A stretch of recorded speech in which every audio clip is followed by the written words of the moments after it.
It's been an amazing rebirth of the CSU-Pueblo football program. Last year, the Pack went undefeated in the RMAC and were a #1 seed in the NCAA playoffs. And this year, the Thunderwolves' expectations are even higher. We expect big things from ourselves this year. The CSU-Pueblo football team has been looking forward to the start of the 2012 season for a long time now, since November 26th of 2011 to be exact. That's something that has lingered with all of us this offseason, and knowing what kind of year we had, and we all felt like it was cut short prematurely. The T-Wolves were ranked #1 in the country before losing in the second round of the NCAA playoffs to Minnesota Duluth. But as they say in sports, that was last year. Every year, you start over. It's a new team. We have different people coming in.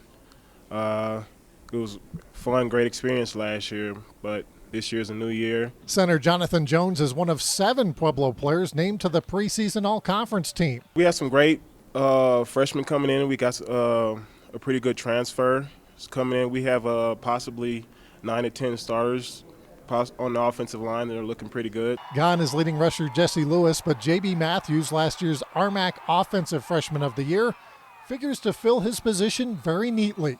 Plus, top receivers Josh Sandoval and Paul Browning are back. I think we've got the receivers more than we ever have to stretch the field and have that potential, but I think we're going to stick to who we are. We're going to run the ball and take care of the ball and take some shots at every now and then, but we'll hopefully connect more on those this year. There are several starters back on defense, including defensive end Corey Orth and defensive backs Mark Sterling and Stephen Dickens, who combined for 9 interceptions last year. We're now joined by John Wristen, the head football coach at CSU-Pueblo. And Coach, first time we saw you at one of these media days, you guys were picked last in the league, and 5 years later, you're picked first in the league. So I got to imagine you like this media day as opposed to that first one. Well, things do change, and we had a plan, and we did it with a great bunch of kids that rolled up the sleeves and went to work. And obviously, we're excited where we were, but not any more than when we started it too. So every year you have to have a different plan, and this is 2012. It's time for us to go to work, and I really can't wait to start coaching those kids. I had a chance to talk with Ross Dausin, your quarterback, and he said he's thought about that Duluth game for a long time. I mean, a couple funny bounces here and there, and you guys would have advanced in that one. Has that kind of lingered with you, or have you put that behind you? Well, I try to tell the guys that as soon as that gun went off, 2011, the 2012 team started, and so we got to approach it that way. We can't focus on the past. We can't focus on what happened there. We just have to learn from those things. And so we've had a great off season. The kids have attacked the workouts. They've embraced the challenges that we've put in front of them. Now we get 11 weeks to try to prove it.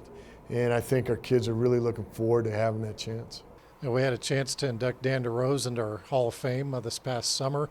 And I mentioned during the press conferences that I came across some Dan DeRose Broncos training camp video, but also some John Wristen Broncos training camp video. Maybe people don't quite remember. You're a pretty good player back in the day. I don't know if I was a good player. I think they just needed a quarterback up at Bronco camp when they could have 190 guys, not like they could have 80. And they needed a quarterback just to do the pass rush drills, just so you get a quarterback to drop, so Rulon Jones and Carl Mecklenburg and those guys would come by and buzz. But I had a great time. At least I had 2 days to have a cup of coffee there with Elway and meetings and doing those things to Mike Shanahan. It was a blast. I feel very lucky, and it was just fun being teammates with Dan too, and being up at the Broncos. I was just very fortunate. Now, did Elway make you carry his pads like the rookies do? Yeah, and I had to tell this one story. I was one of the last guys off the field, had a single digit, and I hear these kids yelling, John, John, John. And so I kind of, nonchalant walk over to the ropes, and they go, oh, you're not John Elway. And they walked away. I said, what the heck? I'm John Wristen. They didn't want any scholarships. They didn't want me to sign their autographs. So, those are the fun things that you remember going through it. Well, Coach, want to wish you good luck this year, especially with the West Texas A&M game, and want to thank you for joining us on the show. I appreciate it and appreciate all you guys do for the RMAC football.